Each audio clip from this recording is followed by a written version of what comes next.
কচুরি বলো বা লুচি বলো, এই দুটো তো আমার সব সময়েরই প্রিয় একটা খাবার।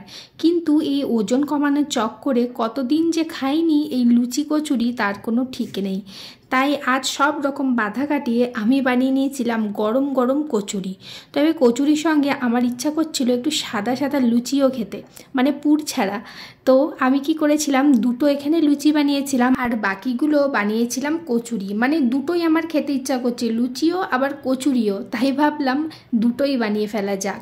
সত্যি কথা বলতে এই লুচি বলো বা কচুরি বলো, আমি শুধু শুধু খেয়ে নিতে পারি, আমি চিনি দিয়েও খেয়ে নিতে পারি, আমি চা দিয়েও খেতে পারি। মানে কোনো তরকারি থাকুক বা না থাকুক তাতে আমার কিচ্ছু এসে যায় না, যা থাকবে আমি তাই দিয়ে খেয়ে নিতে পারি। এইগুলো আমার এতই পছন্দের খাবার। আমি জানি আমার মতন তোমরাও অনেকেই আছো যাদের কচুরি আর লুচি ভীষণই ভালো লাগে খেতে। তোমাদের কার কার ভালো লাগে কমেন্টে কিন্তু অবশ্যই জানাবে। আমি আজকে সাথে নিয়ে নিয়েছিলাম সাদা আলুর তরকারি। একদিন দুপুরে না হয় ভাতের বদলে লুচি কচুরি খাওয়া যাক, তোমরা কি বলো?